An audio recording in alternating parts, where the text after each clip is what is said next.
It's a better Surrender to Madness than Surrender to Madness is currently. Without spoiling it, if you don't choose Venthyr over Kyrian, you're mental. Might be the best looking spell I've seen in this game. It's difficult for us to talk about because it's so bad. This is the Kyrian ability. It's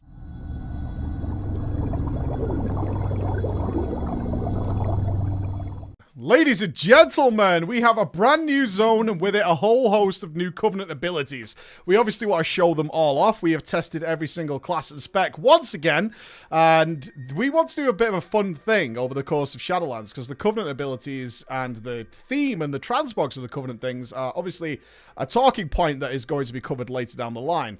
So what we're going to do is we are joined once again by Mr. Fingal. Hello, sir. What up? Well, that was a better intro than the last one. Hey.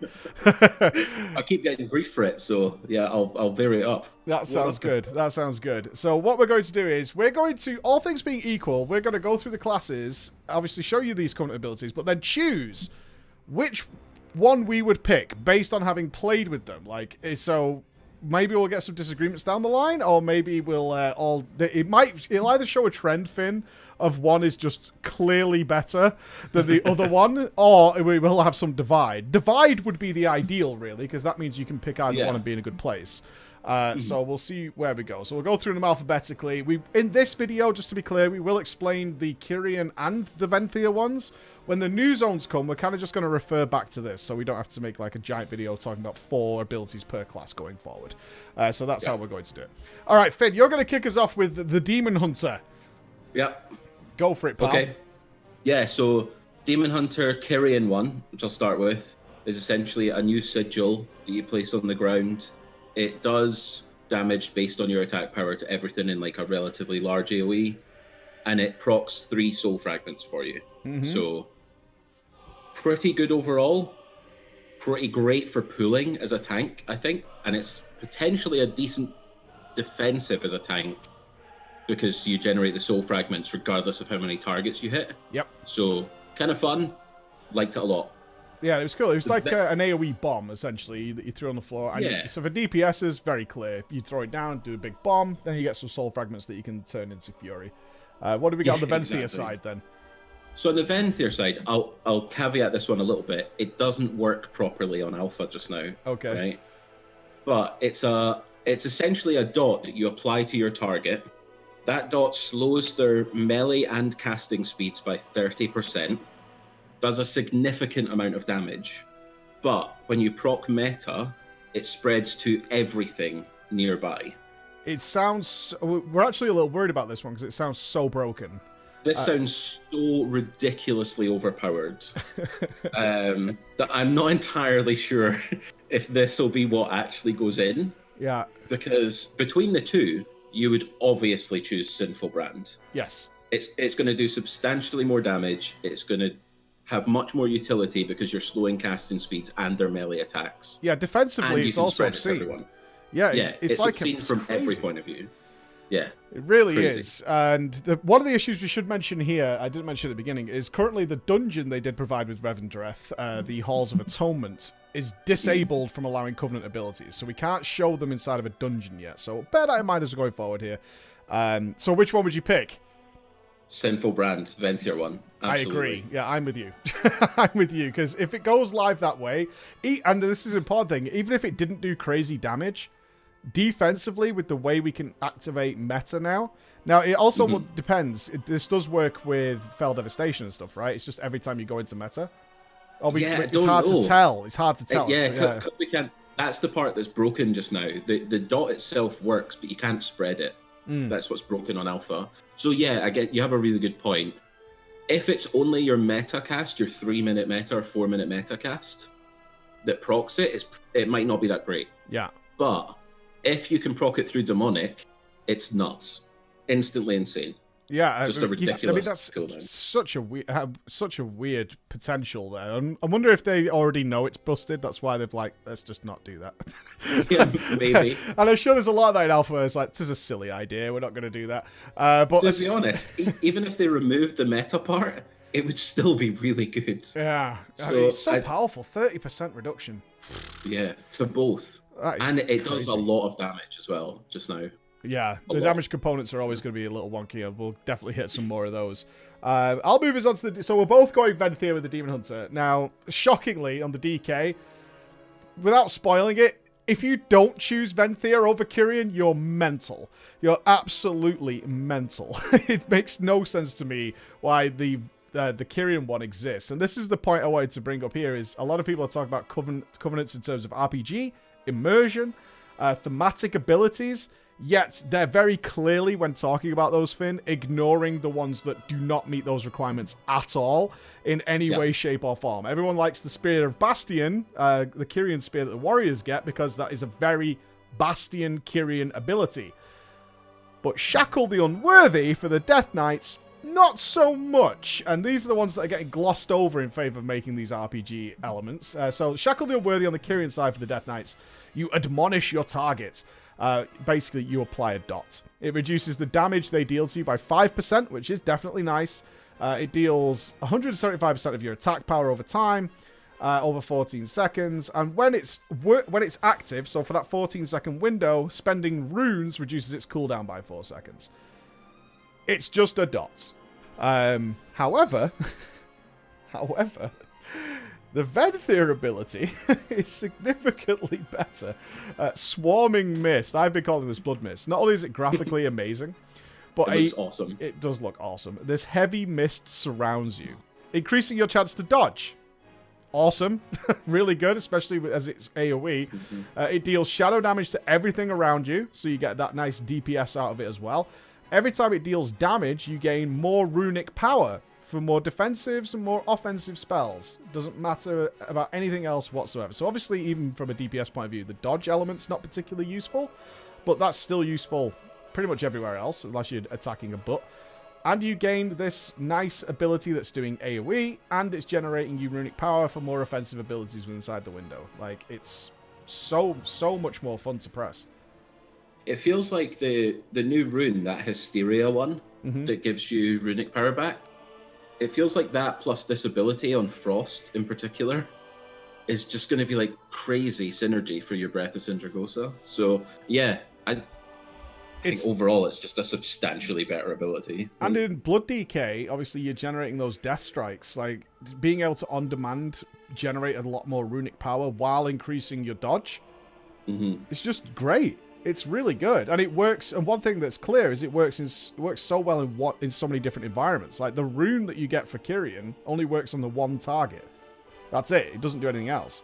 Whereas this one also carries the AoE component as well as a single target component, and just significantly more thematic and visually better. Like, in terms of fun, firing off a random dot every now and again cannot compare to putting like a moving death and decay with you that's also generating you resources and doing damage.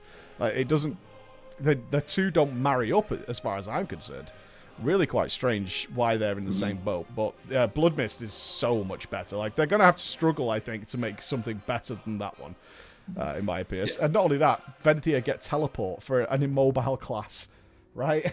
We should mention that. I was probably going to mention that later, but like the actual Venthyr ability is so game breaking. It goes over gaps. Like, it's better than Blink. Transfer over gaps. Like, I don't know. It seems so weird. I was even thinking, like, you apply it to current fights, you could blink over a beam on Mythic N'Zoth.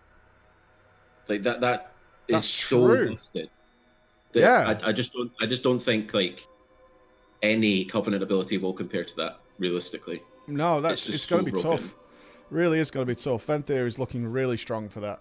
Over to the weak side then, I'll take Druid because I've been playing around on it today. So the Druid one, this is difficult for us to talk about because Kindred Spirits is so bad.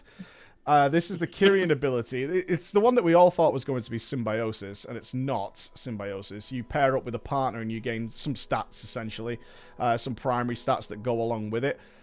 So that one's kind of null and void. We actually thought for a long time it wasn't working, but it seems it is, and that is what it does. Yeah. So hard to say on that. However, on the other side, on the Venthyr side, Ravenous Frenzy is really quite interesting because in some respects it's going to be fire and forget, but there are also definite possibilities to make really good use of this. So you activate, it's on a 3-minute cooldown, so it pairs up perfectly with Incarnations, Celestial Alignment, Berserk. So you're basically going to attack this for a DPS point of view with those cooldowns. And every time you are in or have activated it, every spell you cast gives you another stack of a buff. And this buff increases your damage, healing, and haste by 2%. And just continuously stacks no matter how many, while you're casting spells.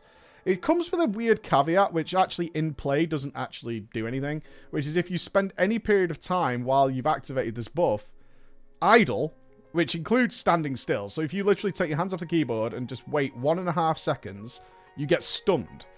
And it also damages you for the amount of stacks you have.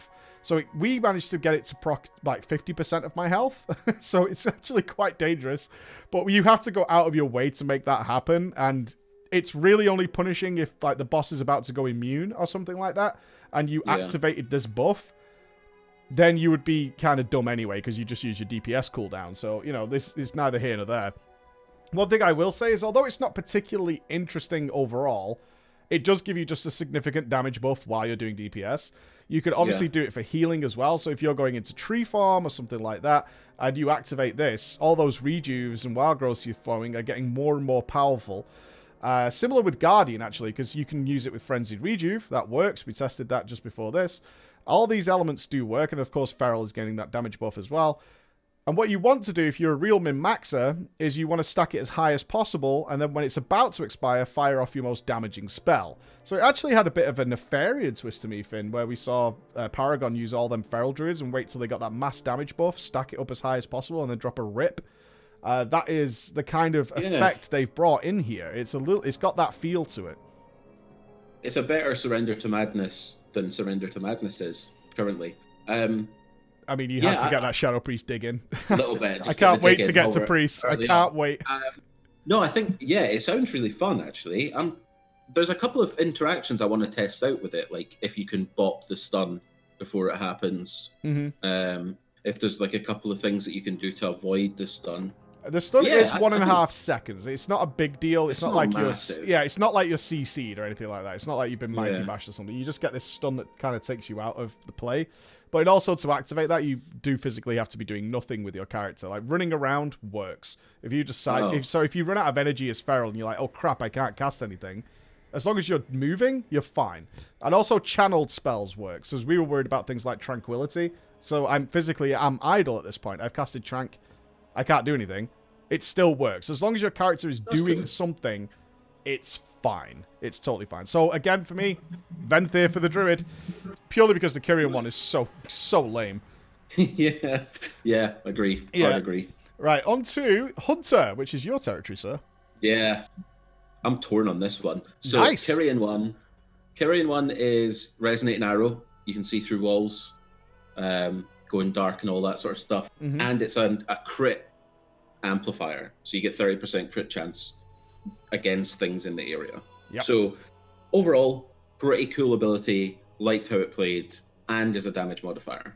Yeah, so Venthyr one works. I was just going to say, it works well with AoE and single target because I think people are focused on the looking through walls element, but it is a significant DPS gain as well. Yeah, and it works on all 3 specs, albeit MM felt like it had more interaction because it allowed you to volley on top of it, and they're pretty much the same size and all that sort of stuff. Mm-hmm. But all 3 specs gain pretty equal from it. Yeah. Not so much with the Venthyr one, though. So Flayed Shot. Flayed Shot is essentially like, I think it's like old school Black Arrow, to be honest. So you fire a shot at a target, it puts a dot on them, and while the dot is on, you have a chance to reset your kill command, or a kill shot rather. Kill shot. So it has about a 15% chance, I think, per tick to reset your kill shot. So it happens fairly frequently. But there's more interactions with kill shot on Marksman than there is on any of the other specs. Yeah. So you inherently gain more by playing Marksman and Flayed Shot than you do playing Survival and Flayed Shot, or BM and Flayed Shot, right? Yeah. Because you get the aim shot. Is it the aim shot energy reduction? Yeah, you get an aim shot recharge rate every time you kill shot as Marksman. So if your Flayed Shot procs when you would never normally be able to use kill shot, your aim shot's going to reset quicker, and it'll be a bigger DPS increase, essentially, for marksman than it will be for the other two. Is it as fun to press? It's not as fun to press. No. It's just not. I mean, it might be close for marksman because the kill shot resets are really cool. And it does a ton of damage, kill shot, just now. And it feels super satisfying when you get to press it at a random HP on a boss. So that's pretty fun. But it's not seeing through walls and doing tons of crit damage in your volley. No. It's weird. The thing is, though, I can see on this one, I can see a world where if you play marksman, Flayed Shot is better, and if you play BM, Resonating Arrow is better. Well, that's an interesting point you brought up then, is some of them definitely do lean towards certain specs, not the class. Mm-hmm. In which case, I mean, I think I do believe a lot of WoW players do commit to the spec. They're a Fury Warrior. They're an MM Hunter. Yeah, I think so. Yeah, I mean, it's different maybe at different ends of the pool, where it's like, I'm a Warrior, I play all 3 specs, or I'm a Priest. If I need to go Holy Dis or whatever, then I could do that. But I think most people do commit to a specific spec, and they stay as that regardless. In which case, the Covenant choices might be a little awkward. So how would you place your marker here, then? I'm still going to go with the Kyrian ability. It's not only is see-through walls awesome, but in general, I can see so many scenarios where it's just overall better to have that big AoE 30% increased crit chance and the ability to see through walls as a little cherry on top. Yeah, I think from a fun point of view, Kyrian.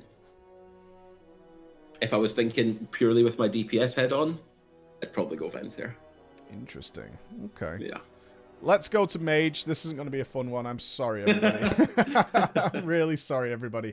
So the Kyrians did get Radiant Spark, which was shown a little bit, where you conjure a spark that instantly does it causes 75% of spell power as arcane damage, and then for the next 4 spells, it takes 10% increased damage. Now, it's a flat-out damage increase, of course, and if you can line it up perfectly with certain spells so that the big one lands, you can already picture that Glacial Spike when it's got a huge damage increase taken. Currently, it gets consumed by various things that are like your pet, flurry charges, like take 3 of them, which makes it very hard to coordinate. If Blizzard fixes that, this might be a really interesting spell. So it's like more direct spells cause it, so you can plan around it a bit better. Mm-hmm. Because we all want to fire off that giant Glacial Spike when it's going to do all that mega damage. Yeah, travel time of your spells and all that sort of stuff really impacts how Radiant Spark works just now. Yeah. So you can cast a spell, cast another spell after, and the second spell hits first and takes your charge, which is really frustrating. Having said that, on the Radiant Spark, though, it's definitely better than Mirrors of Torment, which is the Venthyr ability here, at least in my opinion. This has potential to be really good, kind of. What you activate is you conjure the mirrors. Now, currently it doesn't do that graphically. You just kind of get a debuff on the target. So you debuff the target with this Mirrors of Torment, and then whenever that target casts a spell or an ability, now here's the important part, a spell or an ability, a mirror is consumed, it inflicts shadow damage, and their movement and cast speed are slowed. If they use all of the charges, there's 3 charges, so if they cast a 3rd ability with this debuff on, then they take a heavier amount of shadow damage and they get rooted and silenced. Now, I'm going to get the obvious out of the way. It currently does, like, no damage, like, at all. It is worth casting. It does, like, 2.5k, and it's a 1.5 cooldown. It's like 1 flurry. It's a 1.2 second cast time, so it's replacing a Frostbolt in your rotation somewhere.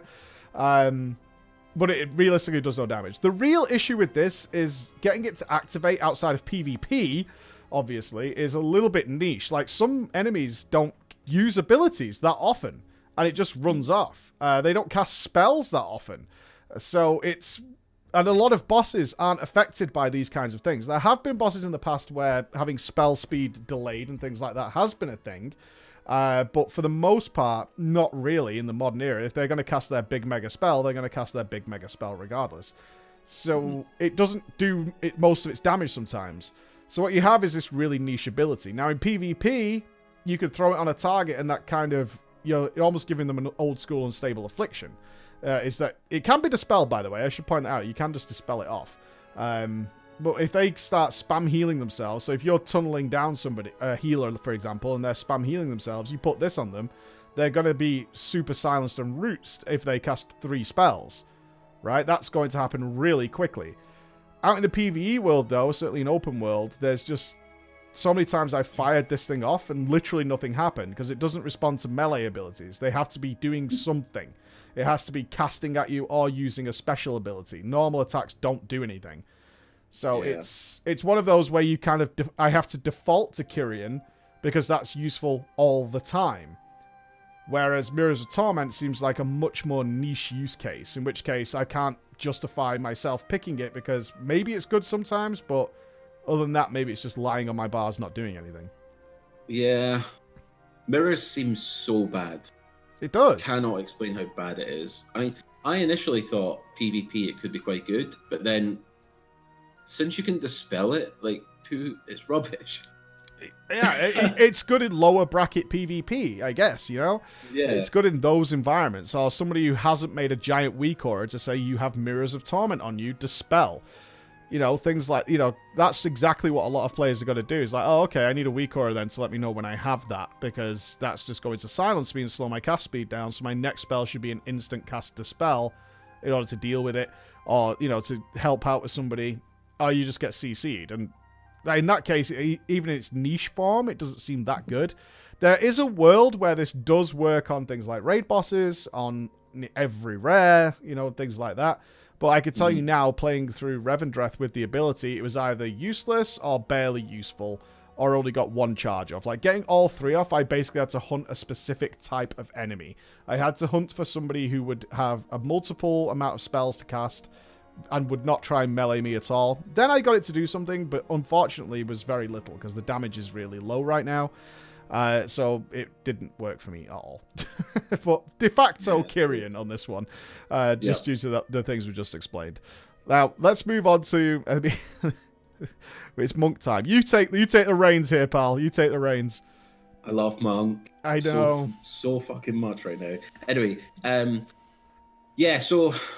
Kyrian ability, Weapons of Order, it has a massive block of text. I'm not going to explain how it works entirely, right? But what it does is it resets your main ability.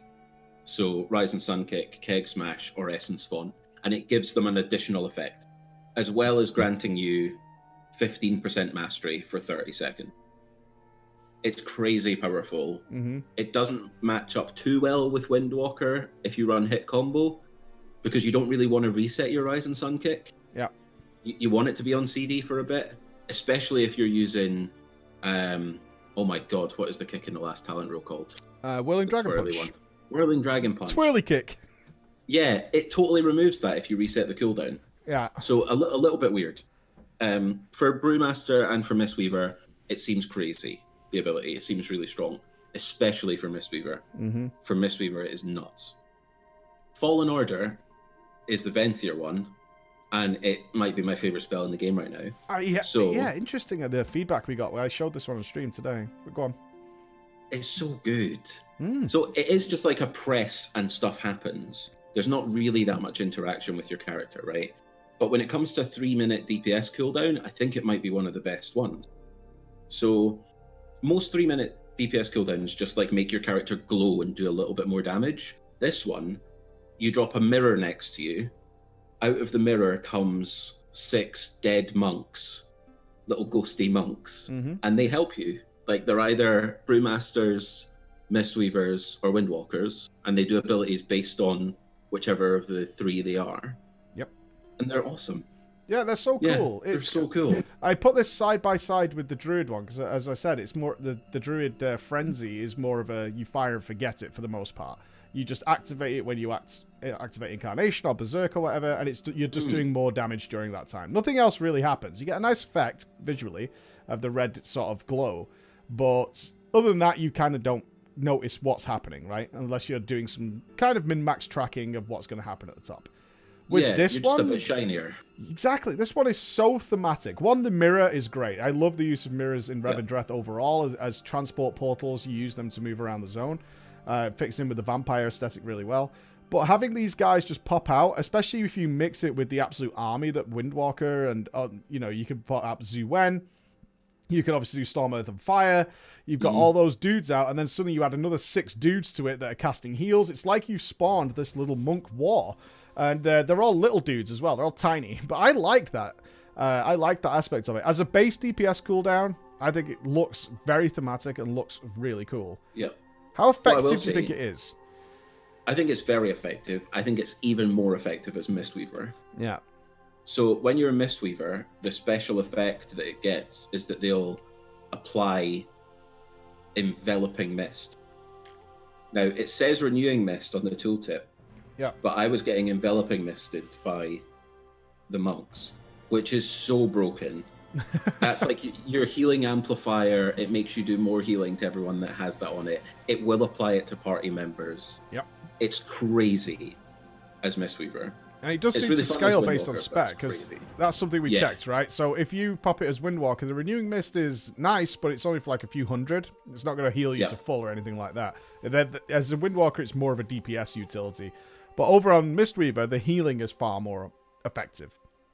Yeah, and a little additional to it, the damage that it does also impacts your Way of the Crane, currently on Alpha. Mm-hmm. So Way of the Crane, obviously, you heal as you do damage. So if you pop this and Windwalkers pop out and start Fist of Fury in, all of that heals everything next to you. Yeah. Currently. I don't think that'll happen when it goes live. Yeah, But potentially. It's nuts. It's so fun to press. It's mega overpowered just now. So that'll get changed. But I would probably still take it. We should Even point if out it was- the little dudes don't tank for you. They do Breath of Fire, No. but they don't tank Yeah. for you. They don't taunt. But their Breath of Fire like interacts with your keg smash and all that sort of stuff. So it will set stuff on fire. It has all the interactions that you would have. It's a really cool ability. I would definitely go Venthyr for Monk just now. 100%. Same. I would do it purely because the other one is powerful as well. This is one of those where the other one is very powerful as well. But the other one is just so much more fun to press. It's as simple as that. It's more fun to press, to get that mirror up and to see all those dudes hopping around doing stuff. If it was a pure power thing, then maybe I would go Kyrian. But assuming all things being equal, which we kind of are for this video, I would always go Venthyr because it just looks so much better. It's as simple as that. It seems way more fun. Onwards then. Yeah. I feel bad for this one. With the Paladin. Now, it's no secret I am in love with Divine Toll, particularly as protection and as holy. It's not too good as... It is an effective spell as Ret, dropping the 5 judgments. Unquestionably, it's effective. It just doesn't carry the visual flair of throwing 5 Avengers shields out, right? But it's a great, great spell. Super short cooldown that you can utilize in so many different scenarios. This is one thing I really love about the uniqueness of Divine Toll, is that they've given us this spell that is not only great damage, but ignoring that, super useful. Interacts with your talents, interacts with how you manage things. And I did a TDP yesterday where I fired it off on the 3rd boss in the Waking Nightmare, I think it's called. Necrotic Wake. And it literally pulls everything into a death ball straight away. And as a tank, that is a godsend. It's an absolute godsend to have multiple caster ads that need managing, multiple melee ads, and you fire one button, it just clumps it all together, and it's so satisfying to press every single time. And of course, for Ret, it's just like dropping big judgment, going into that big AoE, dropping some Waking Ashes and Divine Storm. Really good. Now, the Venthyr ability... not sure what they were quite thinking with this one. I get the inspiration from Dark Souls, the Ashen Hallow, as it's called. You hallow the target area, dealing shadow damage, split among enemies. The split word is important. Restoring health, split among injured allies over time. The land remains filled with anima, causing additional shadow damage to all enemies. You gain the benefits of consecration while in this area. Right. It's a 4-minute cooldown, okay? And it lasts forever. Why? There's so few... times that's actually a relevant scenario to be in. Now, it might be good on your own, but it's also enormous, and it does do this split effect. So the more enemies you have, the damage gets divided up. The more people and allies you have, the more the healing gets divided up. And therefore, if you're in a raid, and you're either Ret... I mean, even Holy likes to play in melee, really. So if you're in a raid and you drop it, it guarantees to divide it up amongst everybody to have a lesser effect. and it lasts so long, it doesn't really count for... You really need a scenario where you're permanently AoEing while taking light ticking damage, right? And that's kind of the only scenario I can see this being particularly useful, and nowhere near as useful as Divine Toll in any situation, because you need such circumstances to get the best out of it. Mm-hmm. I honestly don't get this ability. I don't know why it's on such a large cooldown. I don't know why it's so goddamn big. And I don't get the idea of it being divided up with the more people you play with. Yeah. It's so weird. It so clearly weird. has... The interaction clearly is better for 5-man content, because there's less people to spread the damage or healing. But you're never going to stand still for that long in 5-man content to make it worthwhile for it to be on a 4-minute CD. Yeah, it's the 4-minute CD that really blocks out, because you might say, but in higher Mythic Plus, you do fight trash packs that last that long. Or last long enough so it would get sort of the full duration out of it, which is a fair comment. However, it's nothing compared to having dropped 5 or 4 Divine Tolls in that time. Yeah. That's what you're comparing it to. It's not the same as having that effect on all 3 of the specs. It's just not there. If you're going to support heal as a rep paladin, you're going to support somebody who's spiking, not tick damage, right? That's not what you're going to do. If you're going to fly out a World of Glory on somebody, that's because they've dropped low and the healer can't handle it right now, so you need to help them out. Or you can't bop or lay on hands or do all the other things that paladins can already do. Instead, what you could have done is dropped 20 judgments, right? Right? That's 20 judgment spells. You could have thrown 20 ricocheting Avenger shields or 20 more holy shocks in that period of time. It just doesn't seem to add up. So I think this one is a work in progress at the moment, because I'm not... If there is a use case for it, I'm not seeing what it is. It's not in PvP. Nobody would care if you dropped this thing. It doesn't do a great deal, and it is split as well, so more people in it does less. Just walk out of it. Just walk out of it, really. It's like... I'm not seeing the use case for it. So for the Paladins, it's Kyrian all the way. I don't think anyone's going to be surprised by that. Let's go on to your favorite class of Shadowlands, the Priest. The Priest. Hit me, pal. My future main. Which expansion? Yeah, hopefully it'll be back for after Shadowlands. But so Boon of the Ascended is the Kyrian one. It essentially turns you into this ascended being.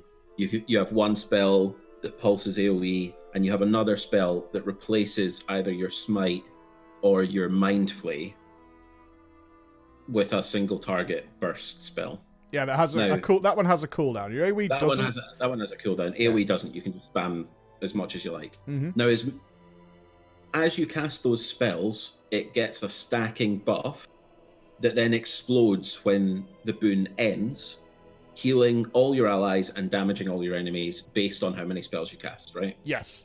So there's already a max way of doing that as well, isn't there? Yeah, at the moment, press the AoE spell as hard as you can, as many times as you can. It's pretty much the efficient way to use it, right? Right. Now, what I will say is that this thing is incredible in Torghast. Torghast doesn't count. Everything's good in Torghast. It is ridiculous fun in Torghast. But everywhere else, I think it might be crap. But we'll come back to it.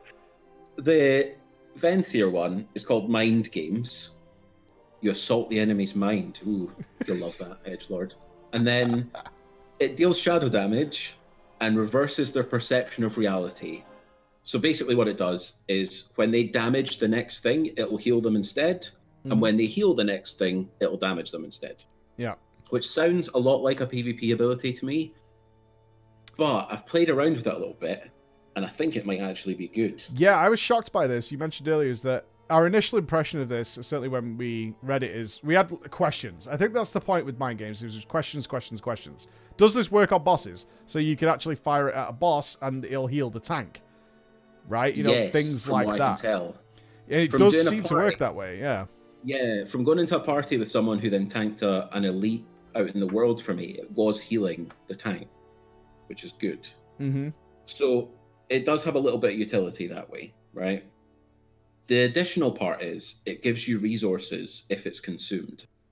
So For the healers, for Disc and for Holy, you'll get 4% of your mana back, which isn't massive, but could be useful. And for Shadow, you get 40 Insanity, if it's all consumed. That's a chunk of Insanity. It is a chunk of Insanity. It's what you get from a fully talented Shadow Word Death. Yeah. So it's pretty good, and it will be worth casting. The problem I have with it is the if it's consumed part, because I've sent you a couple of clips, and I'm sure you've showed it on stream at a point, but yeah. if you cast it at full range, the debuff runs out before the mob gets to you. It's the best clip I've ever seen. So like that is insanely bad, and they need to fix that somehow, right? Yeah. But the other part is some tanks don't get hit for 5 seconds because they parry or block or dodge. Mm-hmm. So if a boss doesn't swing that often and your Blood DK parries it, you've just lost 40 Insanity because your DK didn't take damage. Yeah, so that's the difference between using this as obviously looking from a Shadow POV. You're using this offensively, so you want the resources out of it, and the side effect is the fact that it heals the target, because let's face it, we don't really care if the tank gets hit. That's his job. I'm there to kill the boss. So you have that aspect of it where you're using it offensively rather than defensively, because of course it's a big resource generator. On the other side, though, for Holy or Dis, I mean, they're going to be getting the mana back, maybe. Like you said, it's not a huge deal, but they will be stopping the tank taking hits. Yeah, but there's no guarantee that the effect will be consumed. That's the problem that I have with it. I think at the moment it's a 5-second debuff, which is kind of crazy. Oh, that's really short. It's such a short debuff for a almost 2-second cast. So you have to really time this well as a healer to get actual use of it. Yeah. You're going to need to know that your tank's going to take damage 7 seconds, within the next 7 seconds, but be able to cast it anyway. It's really fiddly and weird. It has the potential to be really good, though. So I'm holding out hope for it.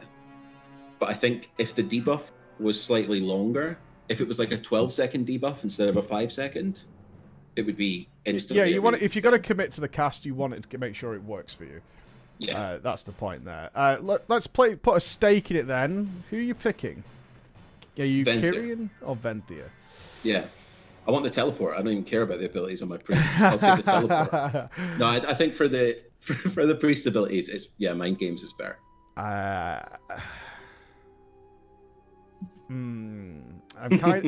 torn on this one because they're both. The problem is neither of them are great. So it's one of those awkward where neither of them are great. Like Boone does absolutely nothing for Shadow. Like it was nothing at all. Yeah, it's just so stupid for Shadow. It just interacts with anything and kind of ruins the whole flow of the spec. But so does other things with Shadow. I think I'm just going to say Kyrian for now, Finn. Purely based on the AoE. That's just to disagree with me. It's not. It's because Mind Game seems that debuff needs work. Like it needs work. Yeah. I don't like any spell I cast correctly. Like I'm doing what I should do with it. I've timed it with, say, my Void Form, so I get this nice chunk of Insanity when I want it. Or I'm a healer and I'm like, okay, this is a good point to be casting this, and then maybe the boss delays, which is a common problem that we deal with. Or it just doesn't get consumed or something, and I feel like I've wasted my time, then I'm going to be annoyed. So at least Boone is consistently useless. But it's okay on Holy and Dis, kind of. I mean, Dis gets good interaction. Like Dis, bad, but it's consistently bad. I get that. Yeah, that's what I'll go with on that one. We are kind of going through a little period here of not great ones. The Rogue one is neither of us like Echoing Reprimand at all. But this is I actually had to do, I don't know if you saw it, I actually did quite a large explanation on Echoing Reprimand when it came out, because I had to show people exactly how this works and why this is such a problem. So Echoing Reprimand is an extra spell you get, looks a bit like Mutilate. When you hit the target with it, you get awarded 3 Phantom combo points. They're called Anima Charged combo points. They're totally separate from your ordinary combo points. And it will choose between 2, 3, or 4 as to how many you get. And your goal then is to match your actual combo points with the Anima Charged combo points. So, and if you do that and use a damaging finisher, it will act as if it was a 7-pointer. Which is good in theory. And it also kind of has some weird interactions with overwriting. I suggest you check the sub video for a bit more detail. But the general problem we both had with it was your combo point generation on a lot of the rogue specs is a little random. Sometimes you can't possibly get 2. So if you roll a 2 with Echo and Reprimand and you need to find 2 combo points, you can't actually get there, like with Outlaw. It's certain buffs that you get. Therefore, you just kind of sat with it. And it gets frustrating because you want to use it and not overwrite it, which is something that can happen. You tell us about the Venthyr one. It might be worse. This is awful. So, Slaughter. So basically, you use this from stealth. You slaughter the target, causing physical damage, right? And then you get a new poison that replaces your lethal poison for the next 5 minutes. Okay. And that new poison does shadow damage over time and steals 15% of the healing done to your target. It's leeching poison. Right? It's leeching poison.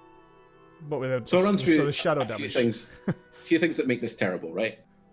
It costs 50 energy. So does Ambush.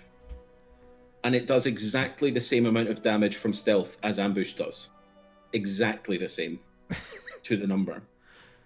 Well, what about the dot component? The shadow poison does exactly the same amount of damage as your lethal poison. Okay, so... Exactly the same. That's a numbers tweak, right? That's a numbers tweak. All this does currently is heal you for 15% of the healing done to the target. That's it. It doesn't do anything else. Because you would ambush out of stealth, and you would have lethal poisons on, and you'll do exactly the same. So it does nothing if the target isn't being healed? Nothing at all. Yeah, that's an important point. I think people may have heard it heals you for the damage you do. That's not the case. Nope. It steals a percentage of the healing that the target's 15%. Receiving. Yep. Right. Let's ignore the numbers for the moment. This is just a PvP ability? The number tuning can't be accidental because it's exact. Yeah. So I think they obviously need to fix that. Otherwise, you would never take this. It's a joke. But having the numbers be exactly the same as Ambush and Lethal Poison can't be a mistake. They've clearly done that intentionally. Yeah, it's like a copy-paste, essentially. Yeah, it's a full copy-paste job. But the only scenario I can see this being good in, other than PvP, is... You know in Hive Mind, when the ads heal? Oh, yeah.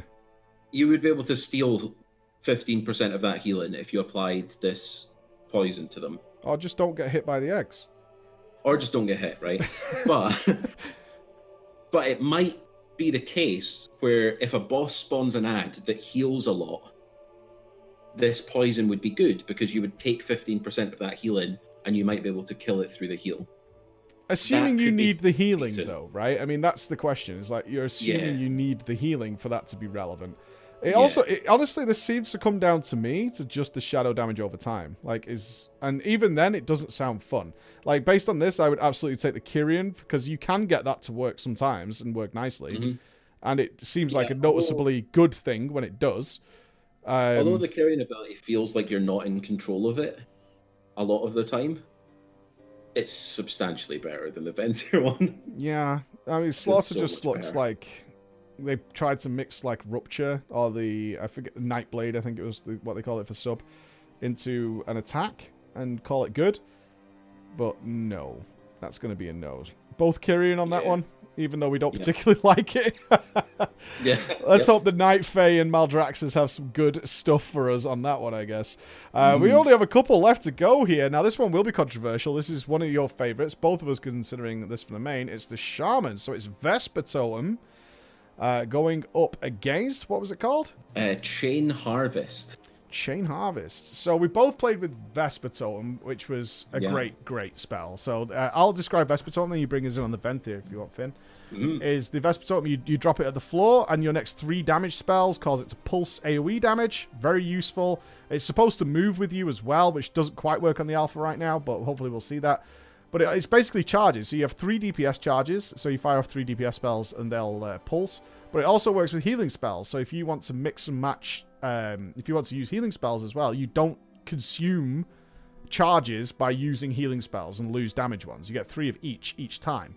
And I actually tried this, I think you were watching when we were testing this, and I totally understood where you were coming from with this. Firing out a chain heal with a Vesper totem down as enhancement healed like the whole party. It felt so satisfying to do. Yep. Really Especially when cool. it's instant cast. It doesn't even feel like you're wasting rotation to do it. Although you are. But You like, are, but in does Mythic feel Plus, good. there's more to damage, and there's more to just DPSing it down. And it really did feel like I was supporting the group, and that brought back that hybrid feel of the Shaman. It's going up against the Go For It. Chain Harvest. It works exactly how you would expect it to work from the name. Basically, you send a wave at your target, it bounces around, and it'll either deal shadow damage to enemies or heal allies. Alright, sounds like Cascade almost. Yeah, it's a little bit like, is it Chi Wave? Oh yeah, Chi Burst. Chi, it bounces between you. I can't remember what it's called. Sorry, Monk. Yeah, so it feels a little bit like that. It's a long cast time, which feels kind of bad. Yeah. As both Ellie and enhancement just now. But for enhancement, you can make it instant cast with Maelstrom. Now, the reason that I said previously that I think this might be good is that Vesper Totem obviously requires you to cast 3 healing spells for it to pulse the healing. Yeah. But Chain Harvest only requires you to cast that one spell, and it will heal your allies and deal damage to your enemy. And you can make it instant if you play enhancement. So, it feels like a decent panic button for like healing and DPS as enhancement. It feels way less like that for Ellie. It feels much worse for Ellie. Yeah. And it feels like a decent addition to Chain Heal for Restoration, in that it does a little bit of damage as well. So if you're not just spamming the party and you want to get some damage out, then it also works. Also, it's way more likely to heal your tank because it bounces to nearby targets. So if you throw it into a mob that your tank's standing next to, it's much more likely to bounce to your tank, which is kind of helpful. Yeah, I think it's generally a decent ability. Vesper Totem is more fun to use. Yeah, this doesn't sound as satisfying. This does sound a bit like Chi Wave, where now you made that comparison where you kind of just fire it off. Like, as long as it was instant cast, you kind of fire it off as part of your DPS rotation, and the healing's kind of anecdotal. Like, it happens, but I don't really care. And unlikely as a DPS, you're going to hold back on it, I guess, because it is going to be doing damage at the same time. Same thing we talked about with Shadow and Mind Games, is you're going to use it there. And as a healer, I think I'd prefer Vesper Totem here, because it's much more strategic. I could drop it when I want it, and it also works off the spells I'm casting at the same time to kind of double up on the effect.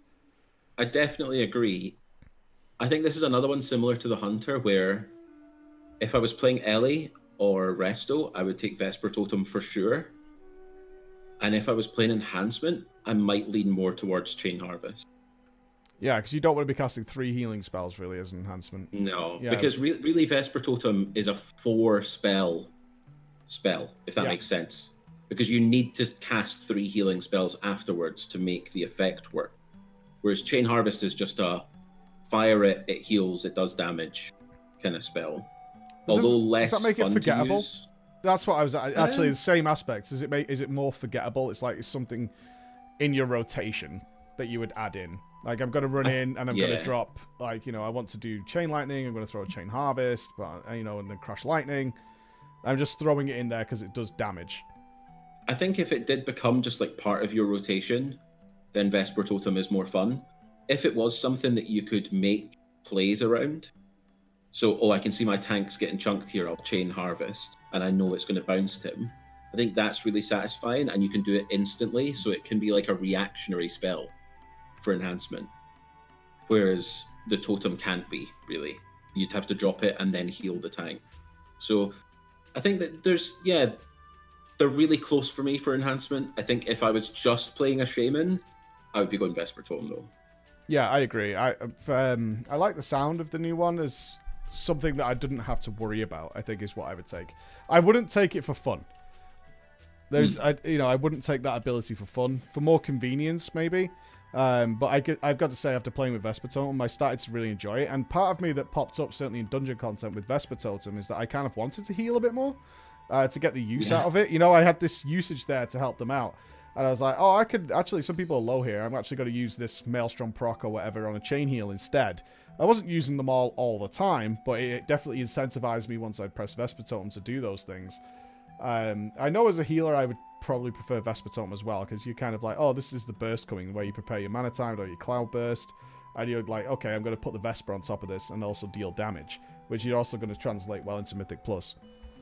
So I think for fun side and utility, I would definitely go Vesper Totem on that one for those. I'm really excited to hear your thoughts on this, and I think the audience should be too, because the Warlocks have some interesting ones, and we kind of flip-flop backwards and forwards in the Venthyr one, so you take the lead here. So, yeah, so the Kyrian one, Scouring Tithe, that is essentially a dot that you put on your target for 18 seconds, but if the target dies when the dot is ticking, you get 5 soul shards back. It's crazy. Yeah. It's actually really fun to play with, especially for Affliction and Destro. Less so for Demo, because you have less control around shards. It's a little bit like the Rogue. Yeah. Where sometimes you'll just you'll not get the full 5. You might just start with 2 and it procs, right? Mm-hmm. So, but for Affliction and for Destro, Scouring Tithe feels amazing to play. The Venthyr one, Impending Catastrophe, might be the best looking spell I've seen in this game. Yeah. It is awesome. It's like a big ball that you draw in, and it doesn't just move towards the target, it starts to move slowly at first and then just pulses at them. So yeah, it's really cool. Basically what it does is you fire it at a target, it does shadow damage, it puts a dot on them that also does shadow damage, but it explodes when it hits them, and it applies either Curse of Weakness or Curse of Tongues to everything in the area around your target. Yep. It does not do Doom. It does not do Doom. Right? Which... There are many problems with this ability. It has the potential to be so good. There are a few issues, right? One of the main ones is you're very likely to be casting this ability when you're targeting a boss and ads spawn around the boss, or you have smaller mobs around a big mob and you want to apply curses to them. Now, curses are really strong. It's like 20% attack speed for weakness, 30% cast speed for tongues. Mm-hmm. So you want to have those out, and this is definitely the most efficient way to do that. But it will remove Doom from your primary target. And you're going to always want to have Doom on your primary target. It's just much better. Yeah. Damage-wise, right? So that's the first issue. I think it shouldn't remove that. It should pop Doom. That's what it should do. I think if it pops Doom, it's the most OP spell ever, and you would just play it as Warlock. It doesn't even matter what the other two are that are coming out. That's what I want. Right? Because the graphics so good. That's what I want in my life. Yeah. But I think, if it didn't remove the curse that you have on your target, it's instantly better. The other thing that I've been playing around with for a good few hours now is whether it applies the curses in a smart way. Literally hours, by the way. I just want to address some people who are like, oh, they test for 5 minutes testing these things. The reason we haven't done this video is we've been doing this for days, okay? I've played my Warlock for much longer than I would have wanted to on Alpha right now, because I'm trying to figure out how these curses are applied. And as far as I can tell, I don't know. I think it's, from what we can tell, we should explain what we've been testing. I think it's supposed to be smart. So that means that when it pops, it goes, is this guy a caster? He gets Curse of Tongues. Is this guy a melee? Then he gets Curse of Weakness. But some of the enemies, just like some of the players are chosen weirdly. That some are considered melee despite the fact they're clearly a spellcaster. And there are some enemies in the world that are tagged that way. So which means that occasionally it doesn't seemingly work, but most of the time? Most of the time. This might actually be a thing that we really need to just get into a dungeon to test, because I think some of the mobs in the world are tagged incorrectly, rather than the spell not working. Yeah. If that makes sense. That totally makes sense to me, yeah. I think what happens in the world just now, from looking at it, is that anything with mana gets tongues, and anything without mana gets weakness. But sometimes there are just mobs in the world that have mana that only auto-attack you. Yeah. So there's a little bit of confusion in there. I think once we're in a dungeon, we'll definitely be able to say whether it applies it smartly or not. I think if this applies curses intelligently, and it applies weakness to people who melee you, and tongues to people who cast spells on you, and it doesn't remove your primary curse, this spell is nuts. It And seems you would so want useful. It's going to be insanely useful, especially in something like M+, where you pull a massive pack and then you apply a 20% attack speed debuff to everything. That is so huge. Actually ridiculous. And it looks amazing. Yeah. I just wish Scouring Tide had a better animation, because I love the idea of sniping targets for 5 soul shards and getting that rolling effect going. Like, when that works, it's like getting when you used to get proper shadow burn combos, and you were able to just get this big rolling skill-based maneuver going. I mean, Scouring Tide has a cooldown anyway, but you get the idea. Is that you get these massive chains of effects going on, which is where Warlocks really start to shine. Utility-wise, though, I don't think anything competes with Impending Catastrophe. As long as it kind of does what it's supposed to do, or what we think it's supposed to do. I mean, it's a deal breaker if it removes the Doom. It's a complete deal breaker at that point. Yeah, if it removes the Doom and it is a truly random curse, then I wouldn't want to play with it. But if it's a smart curse and it doesn't remove the Doom, I pick that every time. Let's move on to our final one then, the Warrior. Now, this is actually a reasonably difficult choice to make. The Kyrian ability, the Spear of Bastion, has been sort of like the poster boy for the Covenant abilities. Obviously, now you've heard them all. If you've made it this far into the video, you understand that not all of them are like this at all. Some of them don't even have animations. Some of them look very cool and don't do much. The Spear of Bastion, where you throw the spear, it does huge AoE damage. It's absolutely crazy in Torghast. Should point that out. It is nuts. And enemies that are hit by it are tethered to that location, and it generates 25 rage. So not only does this pack a punch, but it also contains that utility of keeping enemies where they are. So if you're throwing, you can throw things on top of this, your Bladestorm, your Ravager. For tanks, you're not going to have mobs jumping away, which is where I found the most use out of this. The Necrotic Wake has lots of enemies that kind of come to you and then they leap to random targets. The Spear of Bastion prevents that in this Ursul's Vortex style. So not only does it do great damage, it has great utility. On the other side, on the Venthyr, you get the Condemn, which is... I'm not buying the level of excitement a lot of people have for this spell. It is good, but people are very hype about Condemn. Doesn't carry much in the way of visuals, but it replaces your Execute. And essentially what this does is it allows you to execute targets above 80% health and below 20% health. So you gain a new spell at the opener for each target. Now, in the open world, what I can tell you is this thing is super spammy because it does so much fucking damage. It is crazy. Like, you charge things, and you, because obviously they're at full health, you can start condemning them. Your condemn could take them to execute. So you condemn, smash them, condemn them, kill them, next target, condemn them, execute, condemn them, and you're just condemning everything around you. It almost replaces your class in some cases, and then you'll throw in some extra spells in the middle if they don't quite reach the execute phase. It's very powerful. And if the foe survives, it refunds a portion of the energy that's given, right? A portion of the rage is given back to you. So it actually feels like it smooths the class out. So all those elements are really good, because you're firing these heavy hitting abilities. You're getting rage back, which improves the flow of the rest of the spec while you're getting into it. And I want to try this on a boss desperately. But we've tried it on rares. They don't really have enough health to get going with this. So as soon as we get a boss, I'll probably get a fuller picture of it. Right now, it seems way too strong. Like, it's just in terms of the damage it does, it feels way, way too strong. I kind of also don't like in the open world that it somewhat does replace a lot of your spells. You are condemning an awful lot, because it's not only the execute, you're doing it at the start of each fight as well. It doesn't have any utility though, right? That's the problem. It literally has no... I mean, it has... I say that, but it does prevent a moderate amount of damage they will deal to you. Like, it's a very low %. So you do have that aspect of it. It's hard to say which one I would prefer, because the Spear obviously carries the AoE component, and it also carries the utility of controlling enemies, which is good for all 3 warrior specs. You want to have everything close so you can AoE them properly. You want to tank them close.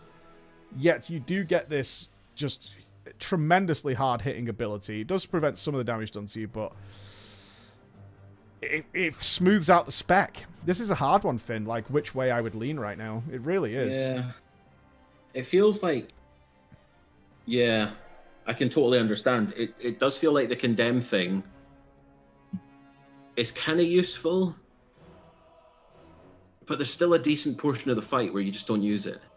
That's where it needs to really be tested on stuff that's going to last minutes. Like I say, there are rares out there with a decent amount of HP, but they're not minutes long, where we really get a good idea and a good feel for this. Right now, I would personally, all things being equal, including the damage, if we were going to look at it like we said at the start, I would still go with the spear, because the spear works single target, it works AoE, and it carries control utility, which I'm a huge fan of. I suspect, though, if it's raw damage, Condemn is going to win every single time. Because we know how strong a warrior's execute phase is right now, and now it also kind of has that at the start of the fight as well. So we know how powerful the opener is, Finn. Like, if you go in and you're popping... you've got potions, you've got cooldowns, you've magnified all your damage, and you're already executing the target, you're going to have a ridiculous opener. Then you're going to have this middle phase... Yeah, you got Bloodlust, more, just more and more piling into that opener. And 20% health on a boss, it could take forever to get a boss to 80%, right? It could take such a long time sometimes, depending on the boss and other things happening in the fight, that things are at 80%, not to mention adds coming into the fight that are going to be on full health when they start. You're going to be able to condemn those, and then you're going to be able to condemn them when they're on low health, and then go back to the boss. So there's a potential here that this ability is just flat out broken. Like, in some cases, right? It's because you just have warriors executing for 40% of each enemy's health rather than the 20% we're used to now. They literally double the execute phase in some cases. Yeah, definitely. For now, I'm going to put Spear. What about you, Finn? I'm going to go Spear. I'm going to go Spear, but I feel as though the choice, if you were looking for raw damage, is Condemn. Yeah, I feel like that's the way it's going to go. This choice might be made for you, I think. But Spear is definitely more fun for me. That brings us to the end, Mr. Finn. Overall, what was your favourites of Venthyr? Mine was the Blood Mist for the DK. Monk. Blood Mist took it for me for the DK, but the Monk was up there as well. The mirror's so cool, man. Yeah, the mirror is very, very cool. Is there anything, because we're going to come back to this, so now we've done the long one. Next one we could just compare very quickly. We don't know what we're getting next, of whether it'll be Night Fae or it will be the Necrolords. Which one do you think is going to be the most interesting wave to get? Night Fae. Necrolords. Good. Thank you all so much for listening, ladies and gentlemen. We'll be back when Blizzard gives us a lot more to look at. We'll see you then. Bye-bye.